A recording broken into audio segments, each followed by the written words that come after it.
Karena sifat manusia itu memang senantiasa cari tahu, menginginkan sebuah apa yang dia inginkan.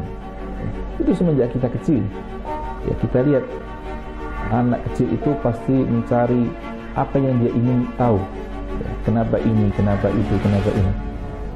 Suatu ketika kita akan menanyakan daripada apa itu, siapa yang menciptakan kita, bagaimana dia bentuknya, dan di mana dia. Ya, proses itu adalah proses di mana kita memang ingin mengetahui siapa yang harus kita sembah, yaitu Allah Subhanahu wa taala. Bagaimana bentuknya Allah, di mana Allah, dan di situ adalah batas bagi kita untuk bertafakkur. Karena tafakkur yang harus kita lakukan adalah tafakkur terhadap ayat-ayat Allah. Tafakkur yang ada batas, yang terbatas bagi yang harus kita tafakkuri. Adapun zat Allah Subhanahu wa taala adalah zat yang tidak terbatas. Ya, itu tidak bisa kita bertafakkur terhadap sesuatu yang tidak terbatas.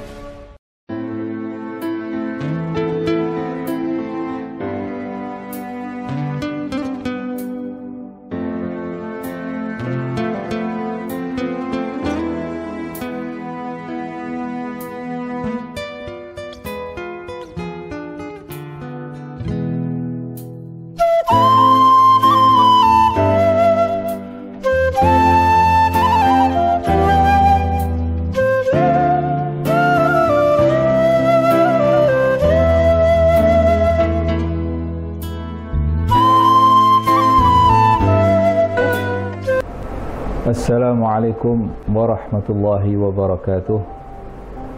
Bismillahirrahmanirrahim. Alhamdulillahi rabbil alamin. Wa bihi nasta'in ala umuri dunya waddin. Wassalatu wassalamu ala ashrafil anbiya'i wal mursalin, Sayyidina wa habibina Muhammadin wa ala alihi wa sahbihi ajma'in. Amma ba'du. Sahabat Qalbun Salim rahimakumullah. Tafakkur adalah sebuah aktivitas yang mana setiap kita pasti akan melakukannya. Hampir setiap manusia melakukan yang namanya bertafakkur. Apa itu tafakkur? Dan apa yang harus kita tafakkuri? Sampai di mana batas tafakkur kita sebagai manusia terhadap Allah Subhanahu wa taala sebagai Khaliknya? Kali ini kita akan membahas mengenai daripada bertafakkur.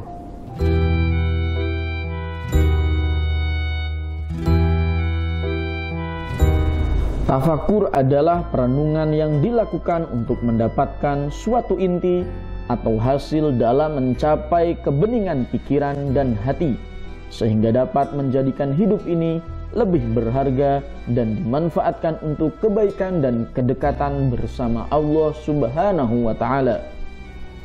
Tafakkur berasal dari bahasa Arab tafakkar, yang berarti memikirkan atau mempertimbangkan perkara. Tafakkur atau berpikir secara terminologis adalah nama untuk proses kegiatan kemampuan akal pikiran di dalam diri manusia, baik yang berupa kegiatan hati, jiwa, atau akal melalui nalar dan renungan. Tujuannya untuk mencapai makna-makna yang tersembunyi dari suatu masalah atau ketetapan hukum atau asal-usul korelasi antar permasalahan. Dari proses tersebut, lahirlah pendapat atau kesimpulan yang mampu mendekatkan diri kita kepada Allah Subhanahu wa ta'ala. Tafakkur selalu diartikan sebagai penggerak pikiran secara luas, dalam, dan sistematis. Bagi orang-orang yang melakukannya, tafakkur adalah pemicu kalbu, santapan rohani, inti ma'rifat, menjadi darah, nyawa, cahaya bagi kehidupan Islami. Ketika tafakkur hilang, hati akan menjadi gelap, roh akan kacau, dan kehidupan yang Islami akan merubah menjadi kematian beku. Tafakkur adalah cahaya di dalam hati. Dengan tafakkur itulah seseorang dapat membedakan antara yang baik dan yang buruk, antara yang bermanfaat dan yang berbahaya, dan antara yang bagus serta yang jelek.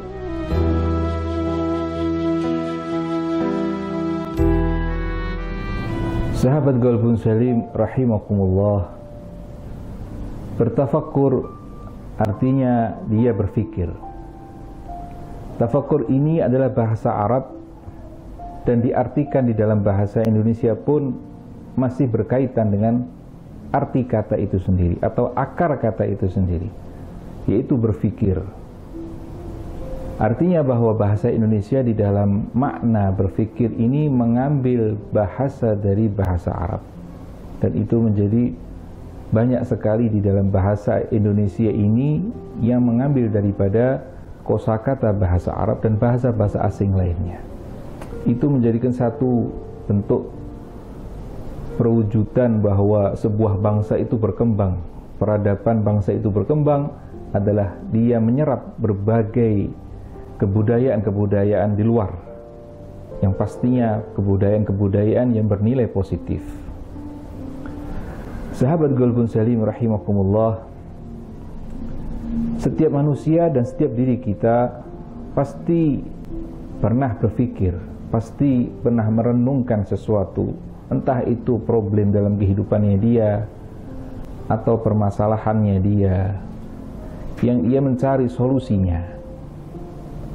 Dan itulah menjadi satu batasan bahwa diri kita sebagai manusia yang membedakan diri kita terhadap makhluk-makhluk Allah yang lainnya selain daripada manusia. Sebagian para pemikir, para filosof mengatakan sebagai akal budi. Akal budi itulah yang membedakan diri kita manusia dengan hewan, atau dengan tumbuhan, atau dengan benda mati, yang mana mereka tidak bisa berpikir, tidak bisa menyadari, merasakan apa yang ada di dalam diri mereka. Sahabat Qalbun Salim rahimakumullah, bahkan dikatakan sebagai para mutakallimin bahwa manusia adalah hayawanun natik, hewan yang bisa berbicara. Berbicara adalah sebuah bentuk bahwa manusia itu berpikir, karena dia ingin berkomunikasi antara sesama manusia, maka diwujudkan yang namanya media bahasa. Beda dengan makhluk-makhluk lainnya, mereka menggunakan insting mereka, menggunakan naluri mereka, yang itu jauh beda dengan akal budi manusia, atau bisa kita artikan sebagai akal manusia itu sendiri.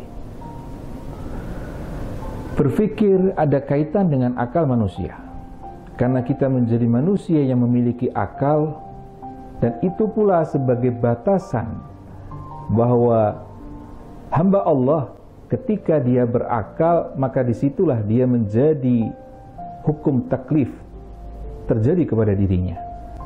Kita tahu dalam hukum fikih bahwa syarat seseorang untuk menjalankan kewajibannya dia sebagai seorang muslim, menjalankan sholatnya dia, hukum-hukum perintah-perintah Allah subhanahu wa ta'ala, salah satu batasannya adalah dia berakal.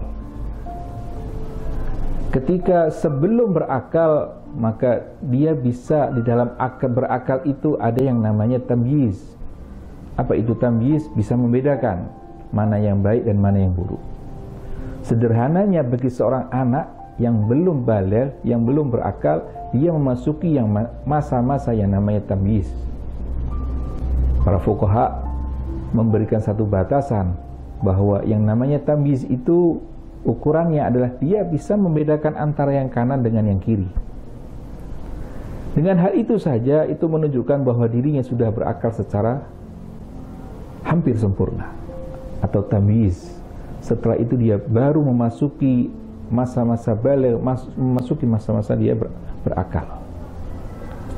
Artinya bahwa ada satu proses di dalam kehidupan ini, ada satu tahap-tahapan di dalam manusia untuk dia berpikir menggunakan akal sehatnya dia atas yang diberikan karunia oleh Allah subhanahu wa ta'ala.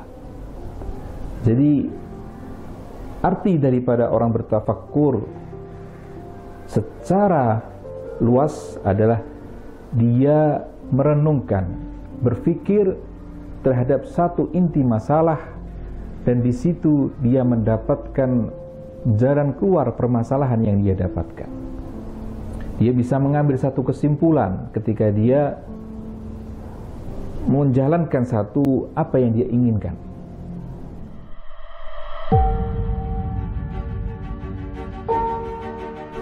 Objek bertafakur sangat luas. Ketika seseorang bertafakur melalui objek tertentu akan menghasilkan perenungan dan kesimpulan yang berbeda-beda antara satu individu dengan individu yang lainnya. Namun memiliki kesamaan, yakni tujuan dan arahnya kepada Allah Subhanahu wa ta'ala. Hasil dari tafakur adalah memunculkan keyakinan-keyakinan ilahiyah yang membuat pelakunya semakin taat kepada Allah Subhanahu wa ta'ala dan menjauhi larangannya. Terdapat beberapa bentuk objek tafakur. Di antaranya adalah sebagai berikut. 1. Bertafakur tentang segala bentuk nikmat Allah Subhanahu wa ta'ala. Sungguh banyak nikmat Allah yang diberikan kepada manusia. Kehidupan yang bermakna, keluarga yang lengkap, kesehatan, segi ekonomi yang mapan, dan masih banyak lagi yang lainnya.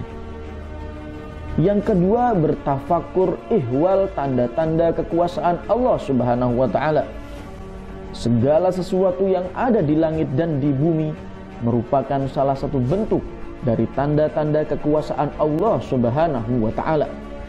Jika manusia mampu bertafakur tentang salah satu saja kekuasaan Allah, maka itu akan melahirkan rasa takjub dan rendah hati.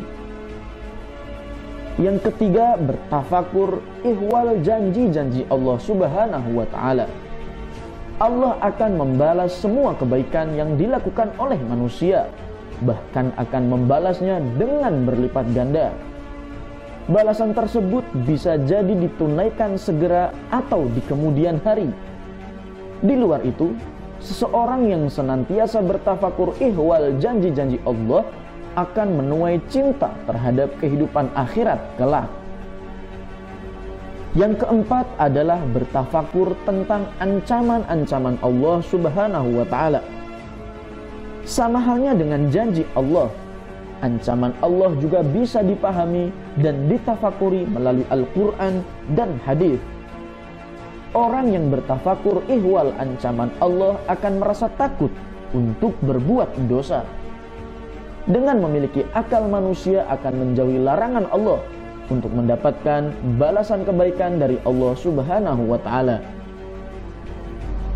Yang kelima adalah bertafakur ihwal kematian yang mengintai setiap saat. Seseorang yang bertafakur ihwal kematian, maka mereka tentu akan menganggap dunia ini hanyalah sebagai kehidupan yang sesaat. Orang yang bertafakur dalam bidang ini menjadikan kehidupan yang sesaat ini sebagai kesempatan emas untuk mengumpulkan bekal kehidupan di akhirat kelak. Bertafakur di dalam kehidupan yang terpenting bukan hanya bertafakur secara duniawi, tapi bertafakur yang lebih mendalam adalah kita bertafakur terhadap kebesaran Allah Subhanahu wa ta'ala. Disitulah kita inti bagi seseorang untuk bertafakur. Dan bahkan para ulama mengatakan tafakkur sa'ah khairu min alfi ibadah. Bertafakur sesaat saja itu lebih utama ketimbang dia 1000 ibadah tanpa ada di dalam diri ibadah tadi itu bertafakur kepada Allah Subhanahu wa ta'ala. Bertafakur, memikirkan, merenungkan apa yang dilakukan di dalam ibadahnya dia. Sungguh satu hal yang sangat luar biasa bagi seseorang yang senantiasa bertafakur, berfikir, merenungkan, mengobservasi, menganalisa. Itu salah satu daripada makna bagi orang yang bertafakur. Para ilmiah di dalam laboratnya, dia bertafakur di dalam hal itu. Apa yang dia tafakuri? Itu observasi, eksperimennya dia, sehingga dia menghasilkan sesuatu yang bermanfaat bagi manusia lainnya. Dan itu semua tidak terlepas dari kebesaran-kebesaran Allah, dari ayat-ayat Allah subhanahu wa ta'ala. Maka disinilah letak apa yang harus kita tafakuri, objek apakah yang harus kita tafakuri. Banyak para ulama, diantaranya Al-Habib Abdullah bin Ali Al-Haddad dalam kitabnya Risalatul Mu'awanah, beliau di dalam satu bab itu menjelaskan secara panjang apa yang harus ditafakuri bagi manusia agar supaya manusia itu bermanfaat hidupnya dia, bukan hanya sekedar monoton, hanya sekedar hidup kemudian mati selesai.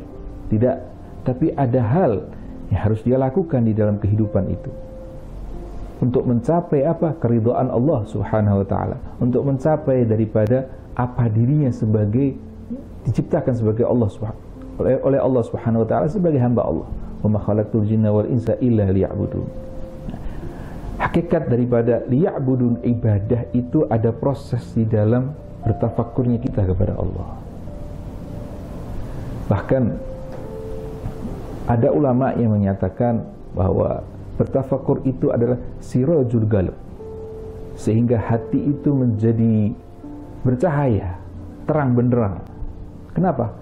Karena disitulah letak kita untuk menemukan Allah subhanahu wa ta'ala, letaknya adalah di hati. Pernah saya ungkapkan bahwa ada seseorang yang mencari kunci atau barang yang hilang di dalam rumahnya dia yang gelap.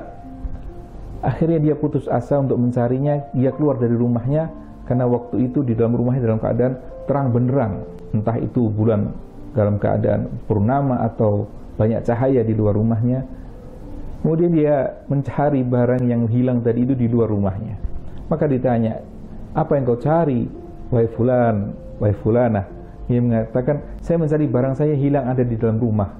Ya carilah barangmu di rumah, bagaimana mustahil kamu menemukan barangmu di luar? Maka dikatakan, di dalam rumah itu gelap, saya tidak bisa menemukannya. Maka dia mengatakan, si orang tadi itu mengatakan, hidupkanlah lampu di rumahmu, terangilah rumahmu itu yang gelap itu, maka di situ engkau akan menemukan barang yang kau hilang, yang kau cari tadi itu. Satu pelajaran dalam kisah ini bahwa hati kita adalah rumah sebetulnya bagi diri kita. Rumah untuk mencari keberadaan Allah subhanahu wa ta'ala. Karena disinilah tempat pandangan Allah, hati inilah tempat pandangan Allah subhanahu wa ta'ala. Maka jangan kita mencari keberadaan Allah subhanahu wa ta'ala, yang pasti bukan zatnya Allah, tapi keberadaan Allah. Itu sifat fitrah manusia, mencari siapa yang dia sembah, bukan di luar diri kita, tapi ada di dalam rumah hati kita ini sendiri. Maka cahayailah hati ini dengan apa? Dengan kita bertafakur. Apa yang kita tafakuri? Nah, disinilah tafakur terhadap ayat-ayat Allah subhanahu wa ta'ala, yang mana ayat-ayat Allah ini ada yang qauliyah, ada yang kauniyah, ada yang berupa perkataan, ucapan itu berada di dalam Al-Quranul Karim, atau penjelasannya ada di dalam hadis Rasulullah SAW. Adapun kauniyah adalah yang berada di sekitar kita, yang semua ini menunjukkan sebuah ayat-ayat Allah, keberadaan Allah, wujud Allah, kasih sayang Allah, dan segalanya. Seolah-olah dia sebagai sebuah simbol, tanda di dalam kita melakukan satu perjalanan. Di situ ada rambu-rambu yang menunjukkan mana yang harus kita tempuh, mana yang harus kita hindari ketika ada tanda di situ. Nah, kita harus peka, kita harus faham betul terhadap tanda-tanda ayat-ayat ini. Kita pun harus peka terhadap pesan-pesan Allah, ayat-ayat Allah yang ada di dalam Al-Quranul Karim, dan sekaligus apa yang ada di Al-Kaun, yang ada di sekitar kita. Bahkan wafi anfusikum, kata Allah. Begitu juga di dalam dirimu, afala tubsirun, apakah engkau tidak bisa melihat bahwa tanda-tanda kebesaran Allah ada di dalam dirimu, kata Allah. Karena kita memang bagian dari ayat Allah, bagian dari alam yang Allah ciptakan. Kita tidak bisa melupakan itu. Kita harus bisa menjadikan bahwa diri kita ada sebagai ayat-ayat Allah. Apa yang harus kita lihat dalam diri kita ini? Yang paling mudah adalah bahwa Allah memberikan berbagai kenikmatan yang luar biasa kepada diri kita. Kita patut bersyukur kepada Allah ketika itu. Berapa banyak kenikmatan mata yang kita gunakan, berapa banyak kenikmatan hidung, berapa banyak kenikmatan tangan, berapa banyak kenikmatan tubuh kita, bahkan yang kita tidak sadari Allah berikan kepada diri kita, yang kita tidak ikut campur terhadap keberlangsungan organisme yang ada di dalam tubuh kita. Sel-sel kita, tubuh kita ini bergerak dengan sendirinya. Dia membuat kulit kita, membuat kuku kita, membuat rambut kita, itu yang bermiliar-miliar sel. Dia bekerja di situ. Dan kita tidak ikut campur tangan. Kita tidak menyuruh mereka untuk menciptakan jantung kita, menciptakan kulit kita, tidak. Semua bergerak. Dan ini menunjukkan satu tafakkur bagi kita agar supaya kita pandai bersyukur terhadap kenikmatan-kenikmatan yang Allah berikan kepada diri kita sendiri. Sahabat Qalbun Salim rahimakumullah, begitu pula objek yang harus kita tafakuri adalah sekitar kita. Apa yang kita lihat sekarang ini? Mungkin kita memiliki rumah, kita memiliki pakaian, ya. Salah satunya kita bisa berpikir, kita bisa melihat, dan itu semua adalah hal-hal yang harus kita bisa tafakuri. Ketika kita berjalan bertamasya, ya, ke gunung, pegunungan, atau ke tepi pantai, maka disitulah letak kita untuk merenung, bertafakur betapa besarnya ciptaan Allah Subhanahu wa Ta'ala terhadap alam jagat raya ini. Begitu pula kita bisa mengobservasi dengan apa yang kita lihat, apa yang kita bisa hitung di dalam perhitungan-perhitungannya.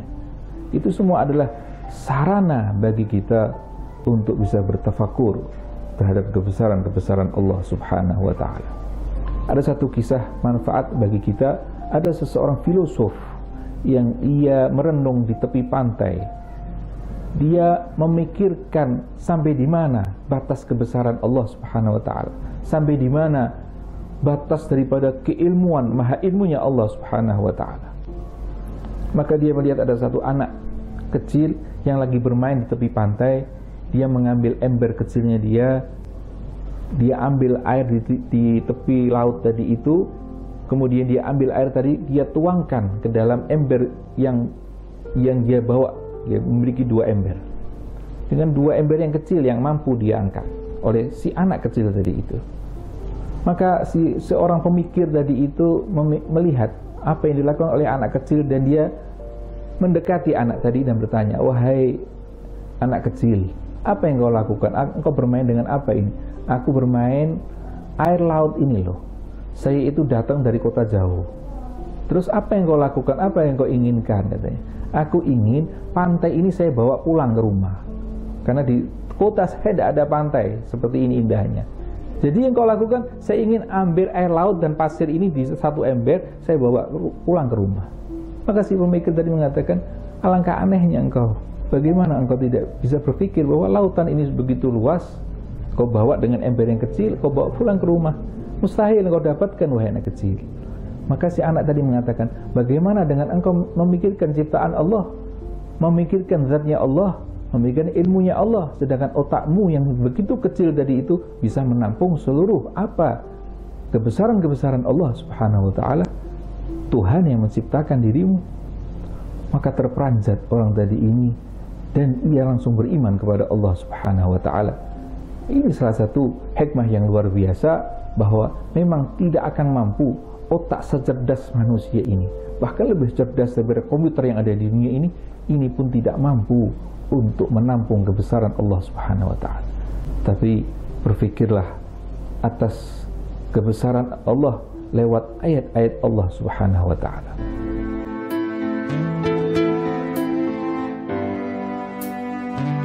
Tahapan tafakur meliputi beberapa tahap, yang tahap tersebut saling terkait. Yaitu tahap pertama, manusia berawal dengan pengetahuan-pengetahuan yang ia peroleh melalui persepsi langsung dengan menggunakan penglihatan, pendengaran, perabaan, dan panca indera lainnya. Cara tidak langsung dengan imajinasi ataupun aktivitas intelektual murni. Pada tahap ini hanya menggunakan aktivitas kognitif, yakni persepsi dari stimulus. Tahap yang kedua, jika manusia mencoba mengamati objek tafakurnya lebih jauh dengan memperhatikan keindahan-keindahannya, berarti ia telah berpindah dari pengetahuan yang dingin kepada ketakjuban terhadap keindahan dan kehebatan ciptaan tersebut. Tahapan ini merupakan saat di mana manusia merasa gelora dalam diri yang menggetarkan hati. Pada tahap ini, seseorang akan merinding, tidak bisa berkata-kata, terhenti sejenak, dan menikmati. Tahap yang ketiga, suatu tahapan di mana gelora dalam diri yang meningkat ke arah kesadaran dan pengakuan sifat-sifat keagungan Tuhan. Hal ini menambah kekhusyuan dan manusia merasa sangat dekat dengan Tuhannya. Pada tahap ini, seseorang akan merasa kagum terhadap ciptaan Allah, bahkan mengucap takbir. Tahap keempat, jika tahap-tahap sebelumnya sering dilakukan dan menjadi kebiasaan yang mengakar dalam diri, segala sesuatu yang dulunya tampak biasa kini berubah menjadi sumber kekayaan dalam berpikir, menghadirkan rasa khusyuk dan perenungan terhadap berbagai nikmat Allah. Pada tahapan ini, segala sesuatu yang ada di lingkungannya telah berubah menjadi stimulus baginya untuk selalu berpikir dan merenung. Pada tahap ini pula ia mencapai terbukanya pintu penyaksian akan keagungan Allah dan pintu penyaksian hari kebangkitan. Ia melihat makhluk bergerak sesuai dengan perintah dan kehendaknya, dan juga tunduk kepadanya. Semua yang disaksikannya akan menguatkan keikhlasan hatinya dalam beragama.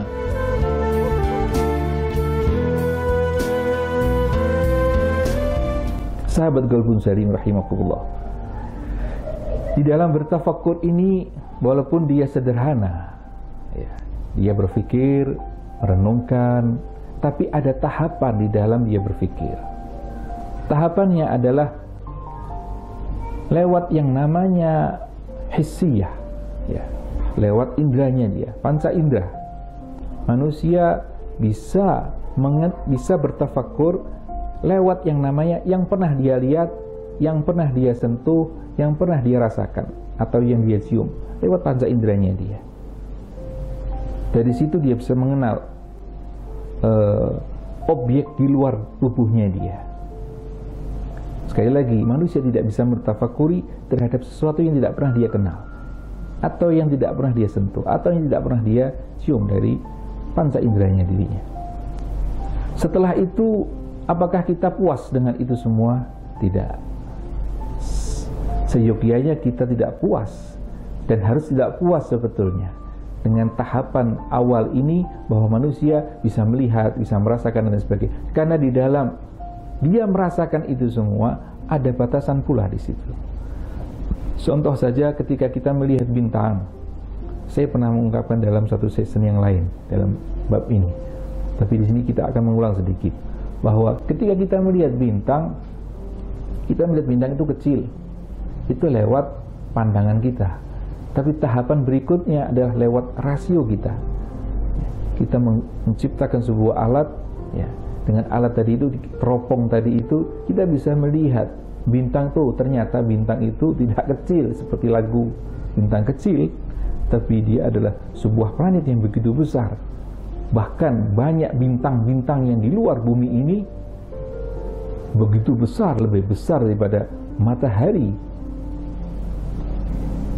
Tahapan di dalam kita bertafakur di sini, kita mengobservasi dengan apa yang kita dapatkan di dalam keilmuan kita.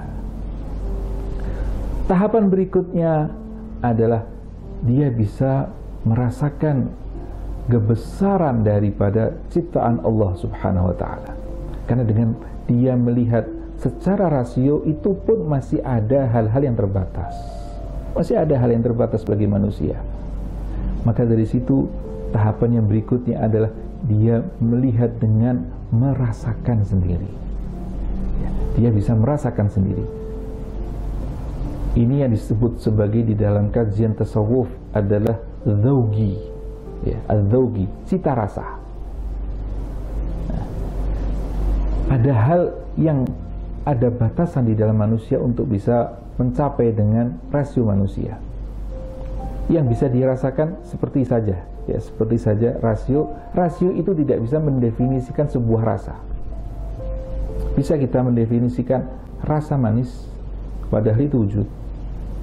Bisa kita mendefinisikan rasa cinta. Apa itu cinta? Mahabbah. Ketika hal itu sampai sekarang pun manusia masih banyak memberikan definisi yang tidak ada ujungnya. Artinya itu di situ bahwa dia bisa akan tercapai ketika kita merasakan. Manis itu akan bisa terdefinisikan ketika kita mencicipinya langsung, tanpa harus dengan ungkapan kata, ucapan, kalimat, tidak. Tapi langsung kita merasakannya. Oh, inilah yang namanya manis. Oh, inikah yang namanya pahit. Oh, inikah yang namanya cinta. Oh, inikah yang namanya sedih, dan lain sebagainya. Rasa dzauqi itu adalah sebuah tahapan sebetulnya bagi manusia untuk memahami daripada kebesaran Allah Subhanahu wa taala lewat tafakur kita dengan dzauqi. Tapi tidak sesederhana itu sebetulnya. Banyak hal-hal yang para orang-orang yang mendekat kepada Allah, mereka merasakan keberadaan Allah Subhanahu wa taala lewat yang namanya dzauqiyah. Dia merasakan kebesaran Allah. Seperti biasanya hal ini tidak bisa didefinisikan, tapi diberikan satu analog, perumpamaan saja. Seperti orang yang dalam masa dzauqiyah kepada Allah adalah orang yang masuk ke dalam satu air atau tenggelam di dalam satu kolam. Maka disitulah dia tidak bisa berbuat apa-apa, tapi airlah yang menggerakkan dirinya, dan mustahil manusia yang masuk di dalam air itu dia bisa berkata dirinya tenggelam. Ketika dia bisa mengucapkan dirinya tenggelam, berarti dia belum berada di dalam air itu sendiri. Berarti dia masih berada di dalam permukaan air. Ketika dia sudah masuk ke dalam air, maka di situ terlepaslah semua hasiah manusia, gerakan manusia, rasio manusia. Yang dia rasakan adalah rasa itu sendiri. Itu tahapan manusia ketika dia memasuki dzauq, istighraq. Inilah satu hal yang dimaknai para orang ahli sufi adalah orang yang sudah tenggelam di dalam kenikmatan kepada Allah Subhanahu wa taala, sehingga hal apapun yang buruk, yang baik dan buruk bagi dirinya itu sama. Dia hanya merasakan kebesaran Allah Subhanahu wa taala yang ada di dalam dirinya. Ketika dia merasuki hal itu semua, maka disitulah dia akan merasakan satu fana, hilang dirinya. Yang ada adalah Allah Subhanahu wa taala. Yang wujud adalah Allah Subhanahu wa taala. Egonya dirinya hampir hilang, bahkan sudah hilang. Maka disitulah ada munculnya kontroversi di antara para orang-orang yang sudah mendekat kepada Allah, seperti Abu Yazid Al-Bustami, Al-Hallaj, Imam Junaid, dan para ulama-ulama yang besar yang mereka sudah betul-betul ma'rifatullah, mengenal Allah Subhanahu wa taala, sehingga dirinya hilang fana, yang ada adalah Allah Subhanahu wa taala. Terungkaplah ungkapan-ungkapan tadi itu yang tidak bisa dipahami oleh manusia-manusia yang di level di bawahnya.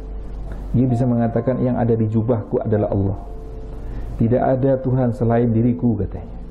Banyak ungkapan-ungkapan seperti itu yang tidak dipahami oleh manusia biasa, dan itu malah menimbulkan satu kontroversi dalam kehidupan ini. Karena itulah memang orang-orang yang sudah tenggelam. Sebetulnya ungkapan tadi tidak perlu untuk diungkapkan, hanya dirasakan oleh dirinya. Tapi terkadang seperti anak itu ketika dia mendapatkan satu kenikmatan, dia akan mengucapkan ucapan-ucapannya dia. Makanya ada para ulama mengatakan selama manusia itu tenggelam di dalam air tadi itu, makrifat dia kepada Allah, maka tidak ada ungkapan lagi yang harus dia ucapkan. Segala kebenaran sudah terungkap bagi dirinya. Seperti halnya ketika kita melihat sebuah hal yang benda yang hijau, misal warna hijau, maka kita disuruh mengungkapkan, apa yang kau lihat? Ya sudah, saya yang lihat adalah warna hijau. Tidak perlu saya definisikan, sudah jelas ini hijau. Kenapa saya harus berdebat mengenai sesuatu yang warna itu hijau? Nah, itulah yang dirasakan oleh orang-orang ma'rifatullah ketika ia masuk ke dalam satu alam kebenaran haknya Allah Subhanahu wa ta'ala, maka semua sudah terbuka sehingga mulut itu terbungkam, tidak bisa berbicara karena tidak ada gunanya untuk mendefinisikan di lewat huruf, kata per kata, kalimat per kalimat. Ikhwani rahimakumullah, itulah nanti yang akan kita rasakan nanti di yaumul qiyamah, yang mana mulut akan terbungkam. Karena apa? Segala kebenaran ada di hadapan kita dan itu tidak perlu untuk diungkapkan oleh manusia.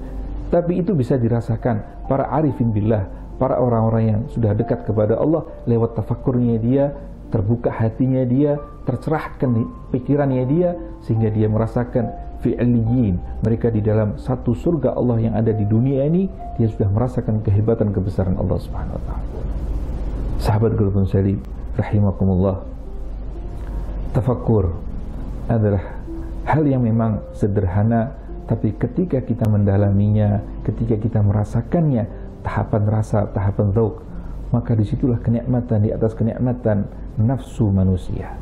Kenikmatan-kenikmatan yang bisa kita rasakan bukan hanya perut atau lisan kita, tapi ada kenikmatan di atas itu semua, adalah kenikmatan cita rasa kita dekat kepada Allah lewat yang namanya tafakkur, berfikir, merenung atas kebesaran Allah Subhanahu wa ta'ala.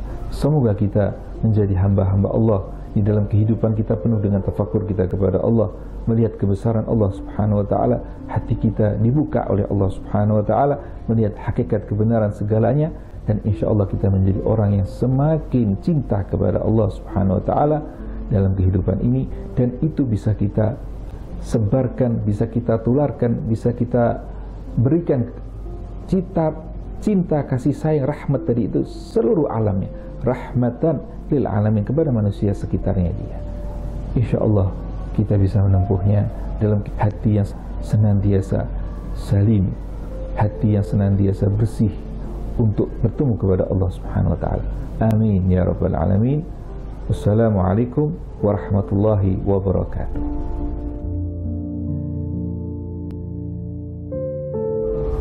Tafakur adalah amal ibadah yang terbaik dan bisa mengungguli ibadah sunnah. Tafakur bisa menghantarkan manusia kepada kemuliaan dunia dan akhirat. Tafakur akan berbuah perilaku positif. Melalui tafakur, maka memahami fenomena yang ada di alam semesta maupun kehidupan pribadi dalam rangka menemukan hikmah, kemudian menimbulkan kekuatan iman kepada Tuhan. Dari indera atau stimulus, yakni makhluk dan segala ciptaan Allah, ketika dipikirkan dan direnungkan melalui akal, perasaan, dan keimanan, maka akan menyadarkan tentang kebenaran-kebenaran Tuhan dan mendapatkan pelajaran dari peristiwa yang ditafakurkan.